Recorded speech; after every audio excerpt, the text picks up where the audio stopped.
Welcome to The Scope with Dr. K, where together we can reimagine GI care.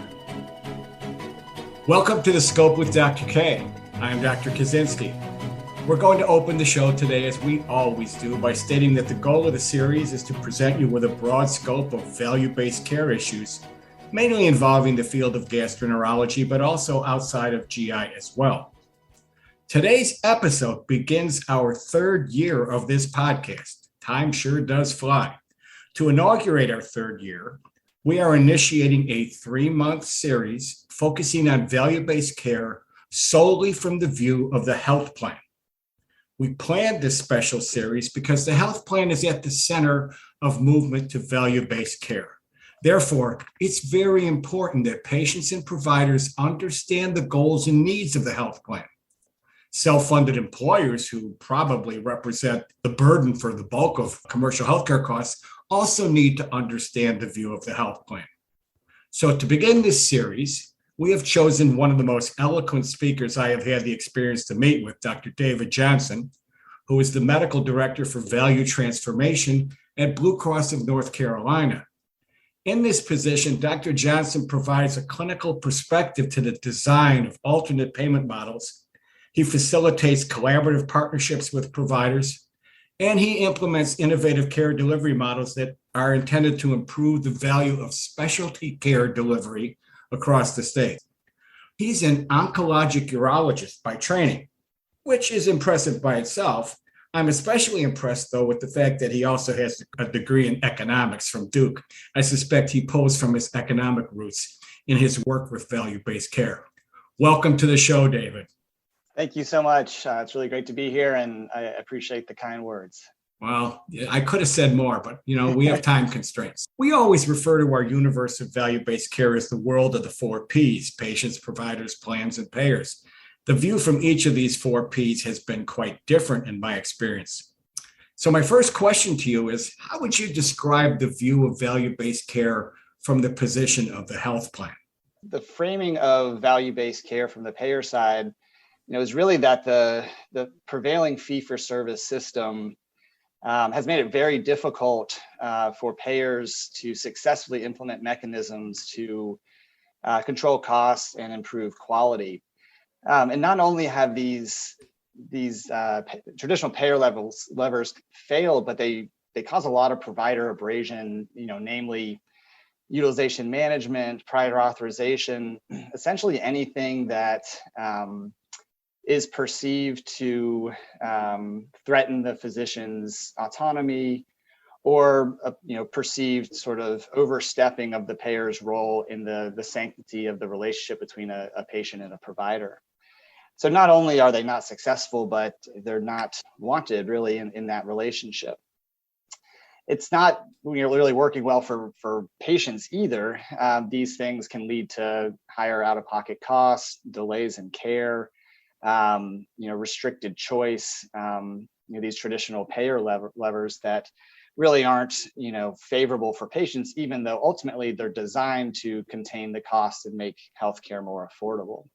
So essentially, as long as these prevailing underlying payment mechanisms persist, there really aren't good solutions to controlling runaway costs, the incentive to do more rather than focus on what's best for the patient and the population's health. And so the idea of value-based care is that if we can sort of fundamentally shift how we pay, this is sort of an underlying requirement, not necessarily a silver bullet or the final answer. If we can shift how we pay, this is sort of the first step to being able to align financial success of care delivery organizations and those who are providing healthcare and keeping our populations healthy, aligning that financial success to outcomes that are actually desirable for patients, populations, society, and even providers. And so, the idea and the reason that I started my career in value-based care on the payer side was that, particularly for specialists, the sort of avenues and mechanisms to be rewarded or incentivized in this way are very limited. And so the idea was to start by flipping the incentive structure so that providers and the healthcare delivery system is properly rewarded for delivering effective upstream healthcare, rather than just being highly compensated and rewarded for dealing with patients when they're sick or they're acutely ill, and have a need for an intervention or a hospitalization.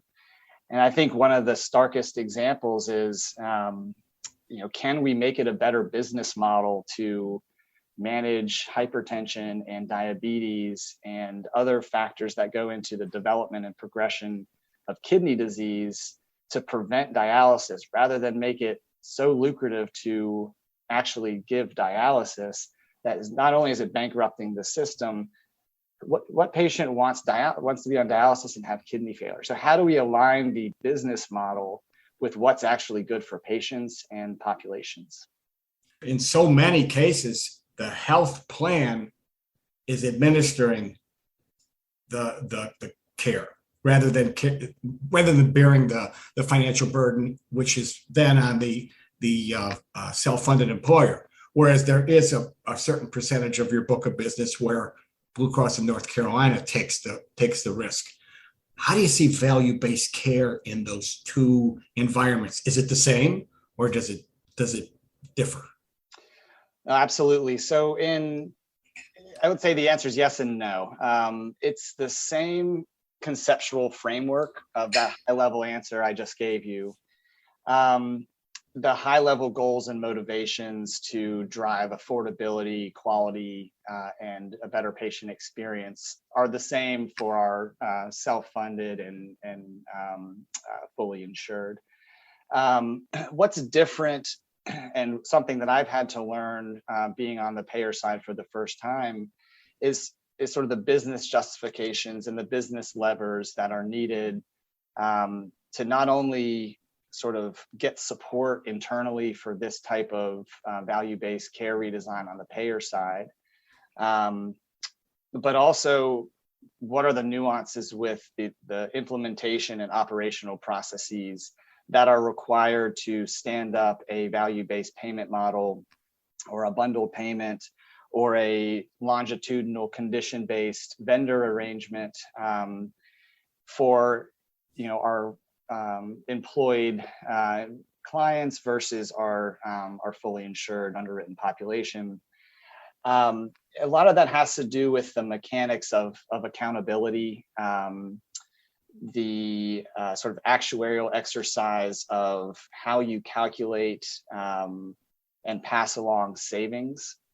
And I think at a high level, the passing along of savings for our fully insured, we are able to pass that along as lower premiums and ultimately increased affordability, which is really one of the tenets of the move to value, and as a nonprofit payer that serves the entire population.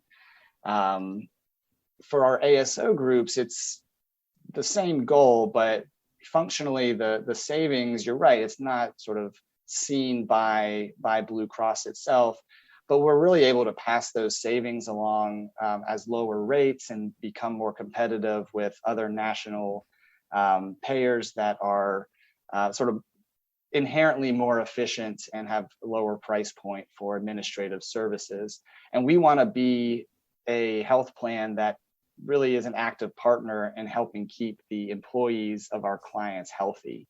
And so when we develop these programs that manage population health, not only is it a numbers game of trying to pass those savings along and prove and quantify those savings, but it's also to say we want your employees to be very happy with the type of health insurance that they have through their employer, but also because they're healthier. We're actively helping manage their chronic illnesses. If they have a healthcare need, they're steered to the most appropriate place to get that, the lowest out-of-pocket cost type of place. But ultimately, the goal for both lines of business is to support better health at a lower cost. Getting a little bit more granular here, most providers that I know are surprised when I tell them that probably the majority of patients in a Blues plan are funded by a self-funded employer. They're shocked to hear that. The usual assumption amongst physicians is that the health plan has risk on everybody. And it's something that creates nuances in value-based care. So I can imagine your situation where you're trying to roll out a value-based care program and you've got 30 employers you've got to explain this to.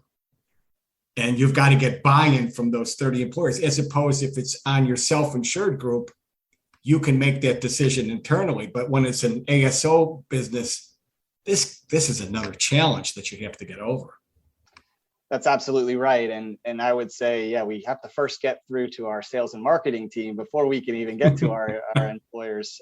So it goes back to sort of the complexity of what we're trying to do within a system that was built on the insurance side and on the payer side to do something really well. And that something is to process individual claims, adjudicate them, and then make the payments back based on appropriateness and medical policy. Just to finish up this question, let the listeners know what have you been your biggest success stories and what have been your biggest challenges? So I'll start with the challenges. I think the biggest challenge starting on the payer side, brand new, for me personally, learning what I didn't know and asking the questions that I didn't know to ask and understanding the sort of ripple effects and downstream impacts of implementing what might seem like a simple reimbursement concept, and sort of the realization of the butterfly flapping its wings in our value transformation group has tsunami effects across the entire enterprise and organization.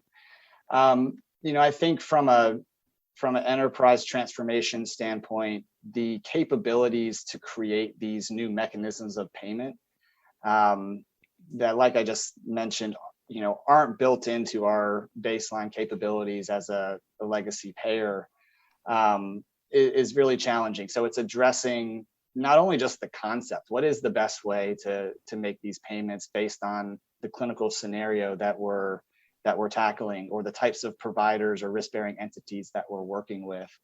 It's, can we even do this? Is this allowed by compliance? And what are the regulations around these different payment models? How do we communicate that to different providers? Not only the specialists, but the sort of foundational accountable care organization partners that we spent many years cultivating. How do these new payment models impact the ability for accountable care organizations to manage population health? And then, I just mentioned the sales and marketing, but how do you factor in the job of our sales and marketing team to have ASO clients and to administer healthcare in this way? The other thing around provider challenges is sort of the external market forces in their local area. COVID threw an entirely new curveball into our move to value, and in some ways it elucidated the need for alternative ways to receive reimbursement and sustain a business when patients can't walk through the door. In other ways, providers were focused on staying afloat and weren't exactly enthusiastic about experimenting in new ways for reimbursement in such a challenging time that we had never seen before. So what's your biggest success story? So I think the biggest success story was implementing a sort of population-based, value-based payment model for advanced kidney disease, sort of statewide. So we rolled out a program called Advanced Kidney Care under the Blue Premier Value Program umbrella.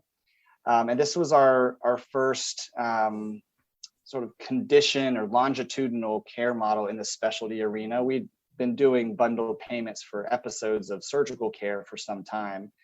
But, going back to this idea of, can you create incentives and accountability for preventing the progression of disease and have the business model be predicated on the success of doing that? This was our first success in doing that statewide. We were able to partner with 2 risk-bearing entities and divided up our commercial population and most of our MA population across the state, and are holding these entities accountable for total cost of care of these members based on a diagnosis of CKD4, 5, or end-stage renal disease. They are accountable for the members no matter where they actually receive their care.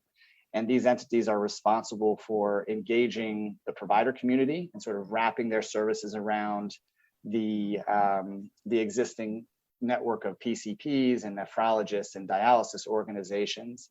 So they really add value to that, but also maintain and preserve that patient-provider relationship. We had some optimistic estimates of savings, and at the end of year 1, we're trending well in advance of those expectations, which is savings we can pass along to both our ASO clients and our fully insured population, as mentioned above. Wow, kudos to you. That is definitely a success story. If you've just tuned in, you're listening to The Scope with Dr. K. Our guest today is Dr. David Johnson, Medical Director for Value Transformation at Blue Cross of North Carolina. You made a statement about the success of your chronic kidney disease initiative. That sounds like those providers are at risk for a large population. And it's not a point solution. But you referred earlier to COVID, and something we have seen, I think, that's resulted in part from COVID and from the move to virtualization are the development of point solutions. Companies that are coming at one little point in the care model, and they're coming up with a value-based solution for one little aspect of care.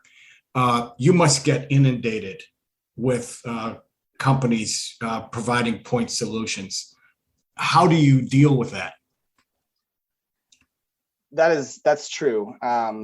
And that is not to take away from sort of the innovation and the ingenuity of these solutions. And a lot of these point solutions are brilliant and effective and absolutely needed in our care delivery system.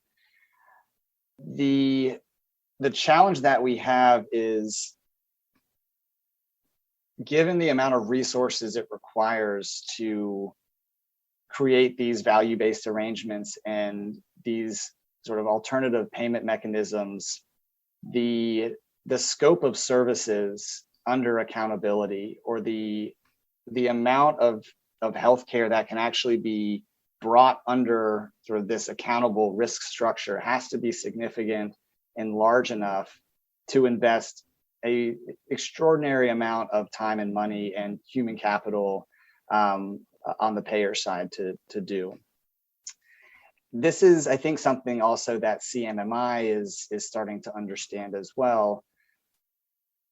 If a payer can create total cost of care accountability with a provider entity, like an ACO, for example, I think the best long-term solution is for those providers who are now at total cost of care accountability to figure out what sort of point solutions will drive better care for their population, for them to succeed in the value-based payment model that they've already set up with Blue Cross, and hopefully with the national payers, and hopefully with Medicare. It's challenging as a payer, even with one that has such high market share in commercial as Blue Cross, to tell a provider, for one specific payer, we'd like you to use this physical therapy point solution, for example. What if they want to use a different one for one of our competitors? Or what if there was some other preference it's impossible for the providers to be able to keep track of how they deliver care and make that different and customized for each payer. And so I think the ideal end state is that collectively on the payer side, incentives have been flipped in the way that we've talked about before. And then we allow the providers, whether it be the accountable PCP organizations and hopefully the specialists in alignment with the PCP organizations, to figure out how best to incorporate either homegrown point solutions or innovative care models that they develop on their own that work best for their local practice and their environment, or if it's partnering with one of these many very effective and promising point solutions, whether it's tech-enabled or whether it's sort of human-centered, hands-on, community-based type of intervention. We allow the provider community to lead that. And I think that's really what you have done with Sonar MD, is you've said we've developed a way for GI physicians to manage these diseases that works for our practice environment.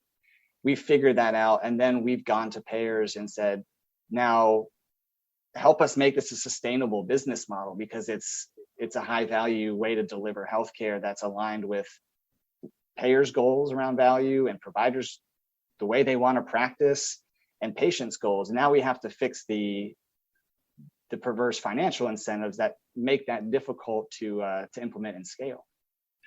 One of the things we hear often, I'm going to put my Sonar hat on for a second, maybe my GI hat. We often hear from the health plans, well, GI is not our focus this year. At the health plan level, how do you decide what's in focus? How do you prioritize what specialties should be focused on for value-based care? I think it's got to be different from plan to plan. Since I've only been at one, I think what I would imagine the sort of top line view is what is our several largest drivers of cost on an aggregate basis. But I think even more important than that, I think that's a good starting point. But more important than that, are there mechanisms that exist to bring sort of as much of the care in those specialty areas under a value-based arrangement? Do those exist on the CMMI level? For example, the joint replacement bundle, the CJR bundle on Medicare, made it very easy for commercial plans to also create a joint replacement bundle. The idea of a sort of a commercial oncology care model makes a lot of sense, because providers can change their clinical practice once. They can do the things that you need to do to be successful in OCM, and also be successful in a commercial 6-month episode of care for medical oncology. We're doing the same for radiation oncology. There's a mandatory radiation oncology bundle proposed by CMMI. And so we use that as a sort of a factor in prioritizing which bundle did we want to do next. And we made every effort to design it so that it would be very easily translatable from the CMMI model to the commercial model, at least from the provider's perspective of how they manage patients. If they're successful in one, they'll be successful in the other. And then finally, it's the provider community. I spoke at the North Carolina GI Society probably over 2 years ago now, and the enthusiasm and the fact that a lot of GI practices were already using Sonar MD because they felt it was the best way to manage patients is and should be, it should continue to be a huge factor in how we prioritize what specialties we want to engage in, which provider communities are going to create the most successful partnerships going forward. Well, we've touched a lot of subjects. You and I could talk for hours here. I want to close with one question. What do you see as the benefit of value-based care from a patient's point of view? How do you weigh value to a patient? I think in my utopian view of the future, where we've figured out value-based care and we're all truly aligned, the outcomes that a patient cares about and wants for their health or for their family member is the easiest thing for a provider to do for them, and also the best business case. That it is the sort of path of least resistance for the healthcare system, both the payer and the provider, to be working with the patient to get an outcome that they're happy with, both from their health and from their wallet's perspective. Nice way to end the show here. I wish you luck. You're like we are. I use these lines at Sonar. I'm like a little tugboat trying to steer a container ship through a narrow canal, and I'm sure you're in that container ship trying to get it steered. So, I live in awe of the people who are really trying to make change on the inside, and I wish you nothing but success in this regard. Well, I appreciate it. And I will say that provider partners and innovators like you on the provider side are an absolutely essential and key component to the success of all this. We all play a role. So I appreciate what you do as well. Well, this one's never going away. So anyway, thank you, David. Thanks to our audience for tuning in. You can learn more about the show on the program's page on healthcarenowradio.com. Lend your voice to the conversation on Twitter at HCNowRadio. Be sure to follow us on Twitter at SonarMD. We're bringing patients, providers, and payers together to reimagine GI care. Until next time, I'm Dr. K. Stay well. Thanks for listening. I'm Dr. K. Tune in with me next time to reimagine the scope of GI care. If we build it, they will join.